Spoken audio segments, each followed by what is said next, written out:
ஏய் இங்கதாங்கறியா? 1,00,000 கொடு. ஆ நெது 1,00,000மா? டேய் 1,00,000க்கு எத்தனை சைபர் தெரியுமா உனக்கு?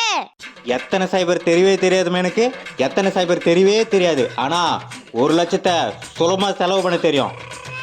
1,00,000 கேக்குறே, நீ என்ன லட்சக்காரனாடா? நான் என் சொத்தை அபகரிக்கலான்னு பாக்குறீங்களா? இப்பயே போறேன், காட்டாமேண்டு போறேன். காட்டாமியா?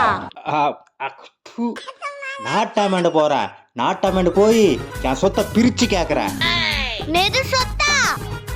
பின்ன மத்தா? இப்பவே என் சொத்தை பிரிச்சு கொடுங்க, நான் போறேன். கொஞ்சம் இருடா, வர்றேன். சொத்தை பிரிச்சுக்கினே எங்கன போயிட வேண்டியதா? இந்தாடா உன் சொத்து. இஞ்சி போன தட்டு, காஞ்சு போன டம்ளரு. அதாடா உன் சொத்து. நான் பிச்சைக்காரனா?